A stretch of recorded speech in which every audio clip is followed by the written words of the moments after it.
Hello दोस्तों, DD पाठशाला यानी घर घर की पाठशाला में आप सभी लोग का एक बार फिर से आज हम फिर से हाजिर हो गए हैं।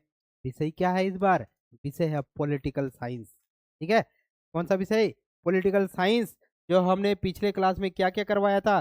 पिछले क्लास में हमने 2023 का प्रीवियस ईयर करवा दिए, 2024 का प्रीवियस ईयर करवा दिए। आज है 2025 का प्रीवियस ईयर, यानी 2025 में जो सवाल आप एग्जाम में आया हुआ है उन्हीं सवाल को फिर से लेकर हाजिर हुए हैं। अगर 2023, 2024, 2025 बना लेते हैं तो एग्जाम में जो पॉलिटिकल साइंस का जो डर सता रहा है खत्म हो जाएगा। ठीक है, तो इसको बिना देरी किए हुए जल्दी से लिपट जाओ और एग्जाम में जाके बैठ जाना, नंबर अच्छा आएगा। चलो तब शुरू करते हैं बिना देरी किए हुए, क्योंकि एग्जाम आप लोग का पास है। चलिए, पहला सवाल क्या है? देखिए, तो पहला सवाल है, who was the permanent president of the constitution assembly? जो संविधान सभा के स्थायी अध्यक्ष कौन था, यही सवाल है ना। सबसे पहले बताए थे क्या पिछले वेला में कि सर संविधान सभा का अस्थायी अध्यक्ष या प्रथम अध्यक्ष किसे माना जाता है? तो डॉक्टर सच्चिदानंद सिन्हा। लेकिन लेकिन लेकिन इसमें स्थायी अध्यक्ष के बारे में पूछा है कि संविधान सभा का स्थायी अध्यक्ष किसे माना जाता है, कौन था? तो डॉक्टर राजेंद्र प्रसाद। जवाब देना है क्या? डॉक्टर राजेंद्र। ठीक, अगला सवाल है क्या आपके सामने में कि according to the preamble of the constitution of India the supreme power of India vests with, यानी भारत संविधान की प्रस्तावना के अनुसार भारत की सर्वोच्च शक्ति किसमें निहित होती है? तो जैसे आप प्रस्तावना पढ़ते होंगे तो क्या लिखा होता है शुरू में? हम भारत के लोग भारत को एक संपूर्ण प्रभुत्व संपन्न से स्टार्ट होता है कि नहीं? यानी हम भारत के लोग, यानी सर्वोच्च जो शक्ति होती है किसमें? जनता में निहित होती है। क्या हो जाएगा? जनता में निहित हो जाएगा। क्लियर। अगला अगला अगला, हु प्रेजेंटेड द क्या है? Who presented the objective resolution? जो उद्देश्य प्रस्ताव है ये किसने किसने प्रस्तुत किया था? उद्देश्य प्रस्ताव। तो सर उद्देश्य प्रस्ताव 13 दिसंबर 1946 को कौन? जवाहरलाल नेहरू ने किया था। और यही उद्देश्य प्रस्ताव आगे जाके क्या बन जाता है? प्रस्तावना बन जाता है। ठीक है, तो आंसर क्या हो जाएगा? उद्देश्य प्रस्ताव किसने प्रस्तुत किया? तो आंसर देना है जवाहरलाल नेहरू। ठीक है, अगला सवाल, फंडामेंटल राइट आर द क्या take from the constitution of which country? मौलिक अधिकार किस देश के संविधान से लिया गया है? मौलिक अधिकार ना, मौलिक अधिकार जब भी बोले किस देश से लिया गया है? अमेरिका से लिया गया। क्या से? अमेरिका से लिया गया। कौन देश से? अमेरिका से लिया गया। कोई दिक्कत नहीं ना। अगला सवाल, what are the fundamental right of, क्या है फंडामेंटल राइट ऑफ किसका? माइनॉरिटीज के लिए पूछा जा रहा है, अल्पसंख्यकों के लिए पूछा जा रहा है। इन अल्पसंख्यकों का जो मौलिक अधिकार क्या है? Right to equality, right to freedom, right to culture and education, या राइट अगेंस्ट एक्सप्लोइटेशन? क्या होना चाहिए? अल्पसंख्यकों का जो मौलिक अधिकार है, अल्पसंख्यकों के मौलिक अधिकार की सुरक्षा किस में देता है? मेनली मेनली मुख्य रूप से किसमें? सांस्कृतिक व शिक्षा का अधिकार में। किसमें? सांस्कृतिक व शिक्षा का अधिकार में भर भर के इसको सुविधाएं दी गई। ठीक है, तो आंसर क्या होना चाहिए? सी होना चाहिए। ठीक, अगला सवाल क्या है? How many type of order can be supreme court is to enforce fundamental right? सवाल यह है कि मौलिक अधिकार को जो लागू करने के लिए सर्वोच्च न्यायालय कितने प्रकार के आदेश जारी कर सकता है? कितने प्रकार के आदेश जारी कर सकता है? तो आदेश कितने? 5 प्रकार का। कितना? 5 प्रकार। कौन कौन सा प्रकार? बंदी, प्रत्यक्षरण, परमादेश, प्रतिषेध, उत्प्रेषणा और अधिकार परीक्षा के तहत 5 प्रकार के मौलिक अधिकार में रीट जिसको बोलते हैं, रीट जारी कर सकता है। ठीक है ना, सर्वोच्च न्यायालय कितना? 5 तरह का जारी कर सकता है कि मौलिक अधिकार का पालन हो रहा है या नहीं हो। क्लियर। अगला सवाल क्या है? In which part of constitution are directive principles of state policy described? पूछा जा रहा है कौन सा पार्ट में संविधान का राज्य के नीति निर्देशक तत्व, राज्य के नीति निर्देशक तत्व शामिल है? कौन सा भाग में? भाग 1 में नहीं, भाग 2 में नहीं, भाग 4 में होना चाहिए। किसमें? भाग 4 में। क्या होना चाहिए? पार्ट 4 में राज्य के नीति निर्देशक तत्व शामिल है। याद रख लेना। अगला सवाल, क्या क्या where is the inclusion of the concept of welfare state क्या है मिट गया in the constitution of India. मैंने पूछा जा रहा है कि कल्याणकारी राज्य की जो संकल्पना है का समावेश भारत के संविधान में कहाँ पे वर्णित है। किसका? कल्याणकारी राज्य के बारे में पूछा जा रहा है। कल्याणकारी राज्य किस चीज में बात करता है? फंडामेंटल राइट में नहीं सर, फंडामेंटल ड्यूटी में नहीं, प्रियम्बल में नहीं, टीपीएसपी में, directive principles of state policy, राज्य के जो नीति निर्देशक तत्व है उसमें किस चीज का बात करता है? कल्याणकारी राज्य का बात करता है कि जो देश है, जो राज्य है, वो राज्य को क्या करेगा?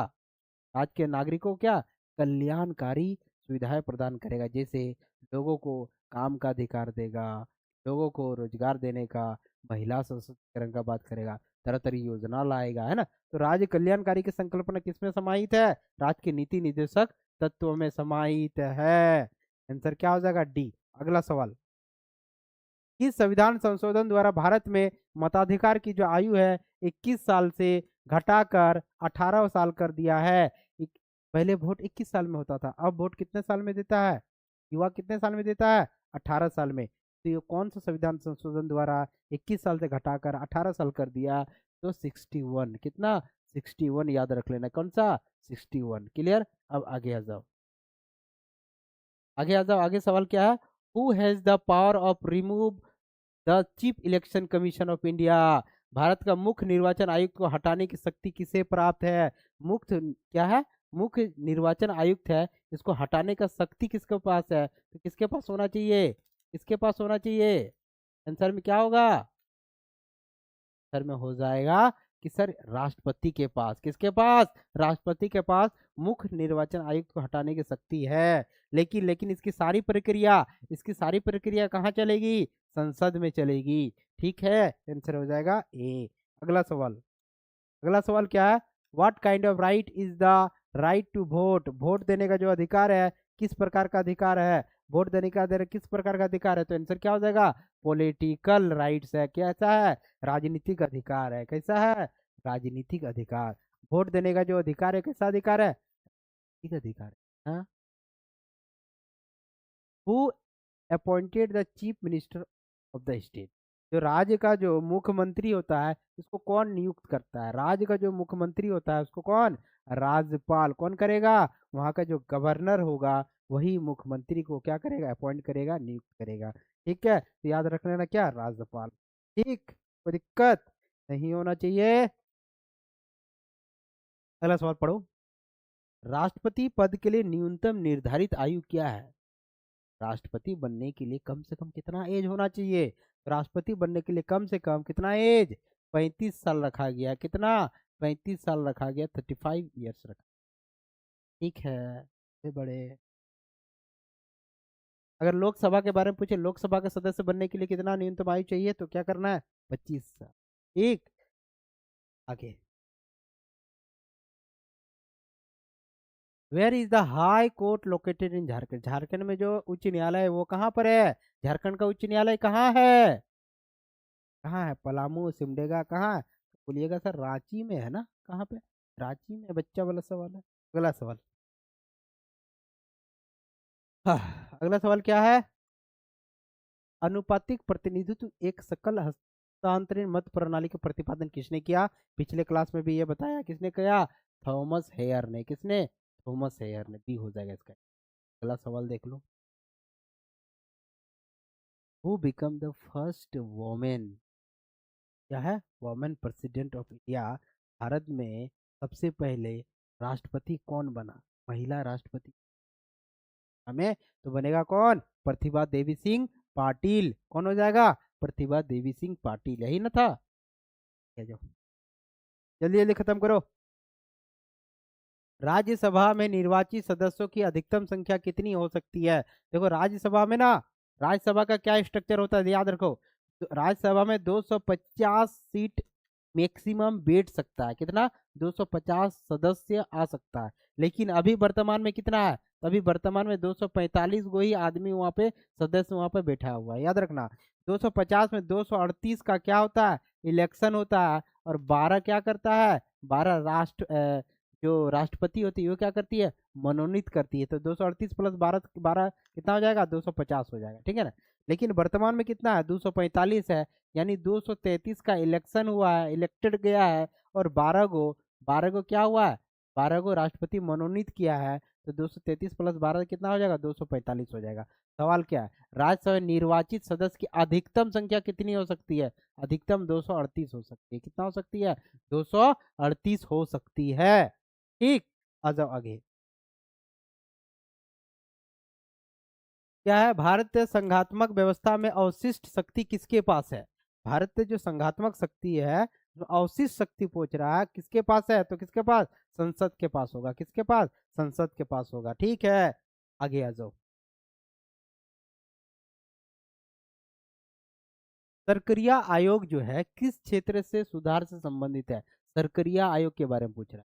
तो सरकरिया आयोग किससे संबंधित है, तो सरकरिया आयोग जो बनता बना था किससे संबंधित है, केंद्र और राज्य में जो लड़ाई झगड़ा होता है स्टेट में, और जो सेंटर में जो विवाद होगा, इससे संबंधित है कौन, सरकरिया आयोग। सरकरिया आयोग के थ्रू से केंद्र राज्य में जो निपटारा है, विवाद है, कैसे सॉल्व किया जा सकता है, इसी का विचार को दिया था क्या, सरकरिया आयोग में। तो केंद्र राज्य से संबंधित है। 20 नंबर सवाल, राजनीतिक विज्ञान का पिता किसे कहते हैं। तो सर राजनीतिक विज्ञान का जो पिता होता है उसको बोलते हैं अरस्तु को कहते हैं। किसको बोलते हैं, अरस्तु को बोलते हैं। अगला सवाल क्या है, जल्दी देखो। जो रिपब्लिक नाम का जो पुस्तक है किसने लिखा था, रिपब्लिक नाम का पुस्तक, तो सर रिपब्लिक नाम का पुस्तक लिखा था कौन, कौन लिखा था, प्लेटो। कहा है प्लेटो, प्लेटो ने लिखा था। प्लेटो याद है, पीछे में भी बताए थे, रिपीटेड है ना, रिपीटेड आता है एग्जाम में। ठीक, अगला सवाल, इसीलिए कर लो, जल्दी जल्दी कर लो। जो जो क्लास नहीं देखे हो पॉलिटिकल साइंस का देख लो। जिसका हिस्ट्री है हिस्ट्री भी आएगा, जो हिस्ट्री हिस्ट्री भी आएगा, हिस्ट्री आ भी गया है, और जिसका जिग्रोफी है जिग्रोफी भी आएगा। तो सभी दोस्त को बता देना आर्ट्स के लिए, ठीक है ना। अभी देख लो ये सवाल, जो पुलिस शब्द है ये किस भाषा से संबंधित है। तो सर पुलिस शब्द जो आया है किससे संबंधित है, यूनानी से संबंधित है, यूनान वर्ड है सर पुलिस। पुलिस किससे बना है? जो पुलिस देख रहे हो कौन सा वर्ड से निकला है, यूनान शब्द से निकला है। यूनानी का एक वर्ड है उससे निकला है। अगला सवाल क्या है, जब हम स्वयं पर शासन करना सीखते हैं, सवाल देखो, जब हम स्वयं पर शासन करना सीखते हैं तभी स्वराज है। जब हम स्वयं शासन करना सीखते हैं मतलब हम ही बनेंगे राजा महाराजा। अंग्रेज हुआ करता था, अंग्रेज शासन करता था, नहीं। हम अगर खुद शासन कर रहे हैं, खुद किसी को इलेक्ट कर रहे हैं, खुद का शासन अगर होगा तो ही हम स्वराज है, तो ही हम स्वतंत्र है। ये कथन किसका है, ये महात्मा गांधी का। किसका है, महात्मा गांधी का। ठीक है, अगला सवाल देखो। अगला सवाल देखो, बिना देरी किए हुए हम लोग खत्म करते हैं। जो आंग सान सू की है 21 देश से संबंधित है। तो सर आंग सान सू की जो है ना, ये म्यांमार की महिला थी। कौन थी, महिला की महिमा थी, म्यांमार की महिला थी, जो म्यांमार में जो लोकतंत्र लाने के लिए बहुत मेहनत की। लोकतंत्र आ भी गया था, ठीक है, अभी भले नहीं हो अलग बात है।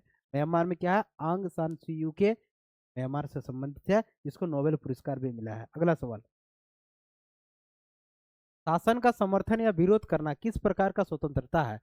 सरकार का या शासन का विरोध करना या समर्थन करना किस प्रकार की स्वतंत्रता है। तो फिर ये राजनीतिक स्वतंत्रता है। कैसा स्वतंत्रता होगा, राजनीतिक स्वतंत्रता होगा। ठीक है, अब आगे, हु वाज रिटर्न, कौन सा बुक है, long walk to freedom. Long walk to freedom किसका, किसका किसका किताब है, तो सर नेशनल मंडेला का ऑटोबायोग्राफी है, नेशनल मंडेला का। ठीक है, अगला सवाल, सवाल क्या है, भारतीय संविधान के किस अनुच्छेद में कहा गया है कि कानून के समक्ष सब बराबर है। ना कोई अमीर ना कोई गरीब, ना जात ना कोई पात, ना, सब कोई इक्वल। हर जगह हर किसी को क्या होना चाहिए, इक्वलिटी होना चाहिए, हर का सम्मान हो। तो ये बात किस आर्टिकल में है, तो सर आर्टिकल 14 में। किसमें, अनुच्छेद 14 में समानता का बात करता है। ठीक है, अगला सवाल है क्या है,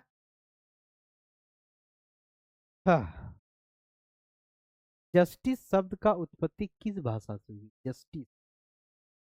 तो सर जस्टिस वर्ड जो आया है ना, ये लेटिन वर्ड से है, लेटिन की जस्ट से निकला है जस्टिस, है ना। क्लियर, जिसका अर्थ क्या होता है, जस्ट का अर्थ क्या होता है, बांधना या बंधना।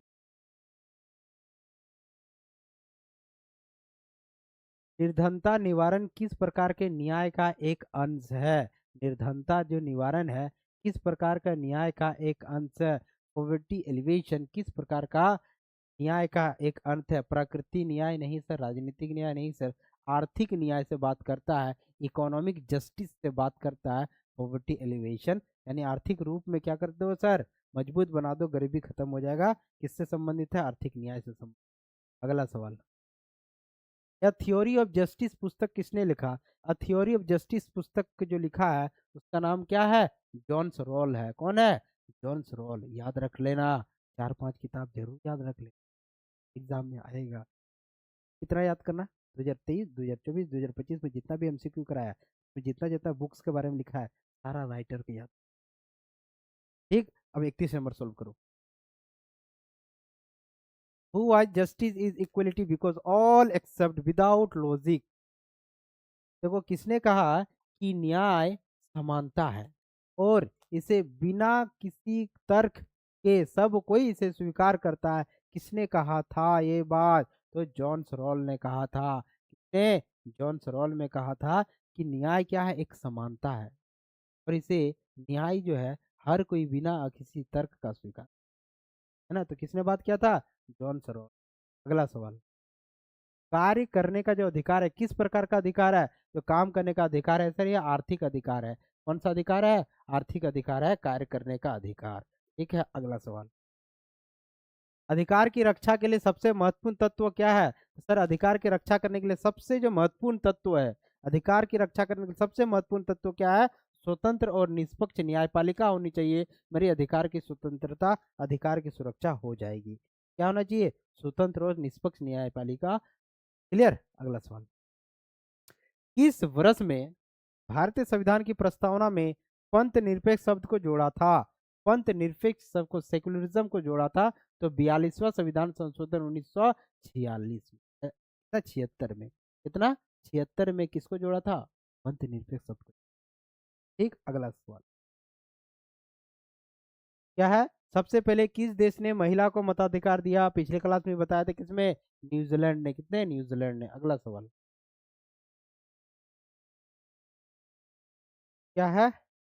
भारत में नागरिकता संबंध कानून बनाने का जो अधिकार है किसे प्राप्त है? नागरिकता, कोई भी कानून बनाने का अधिकार किसके पास है? तो संसद के पास है। नागरिकता का बात आएगा या किसी का मेनली कानून कहाँ बनता है? संसद। राज्य का कानून राज्य में भी बनेगा, लेकिन यहाँ नागरिकता का बात हो रहा है तो कहाँ बनेगा? संसद में बनेगा। ठीक है, अगला, संविधान के किस संशोधन में ग्राम पंचायत की बात किया है? पंचायती राज का कहाँ बात करता है? 73वां संविधान संशोधन 1993 में ग्राम पंचायत का बात करेगा और 74 में किसका? नगर पालिका का, है ना। तो क्या हो जाएगा आंसर इसका? 3 हो जाएगा। Who has written the book of grammar of politics? Grammar of politics नामक पुस्तक किसका है? तो ग्रामर ऑफ पॉलिटिक्स नामक किताब है किसका? लस्की का है। किसका है सर? लस्की का। 38 का क्या हो जाएगा? डी हो जाएगा। और 2 बचा है सर, जल्दी से निपट जाओ, उसके बाद मजा आ जाएगा। Who had given the slogan of civil disobedience, यानी सविनय अवज्ञा का जो नारा है किसने दिया? सविनय अवज्ञा का जो नारा है किसने दिया? महात्मा। ठीक है, अगला सवाल, the main form of equality is, जो समानता का मुख्य रूप है क्या है? समानता का क्या मतलब होता है? समानता का मतलब होता है हर जगह से, हर जगह से हमें समानता दिया जाए। आर्थिक समानता यस सर, सामाजिक समानता यस सर, राजनीतिक समानता यस सर। तो क्या होना चाहिए? ऑल ऑफ दीज, इनमें से सभी। 40 का 40 हो गया। अब पॉलिटिकल साइंस वाला बच्चा एग्जाम में बेधड़ होकर जाके बैठ जाना, ठीक है ना। इतना सवाल है, 1-2 बार रिपीटेड है, अच्छी तरह से एनालिसिस कर लेना, अच्छी तरह से पढ़ लेना, यही एग्जाम में है। ठीक, तो चलिए अब हम लोग नेक्स्ट वीडियो में मिलते हैं, तब तक के लिए जय हिंद, बेस्ट ऑफ लक।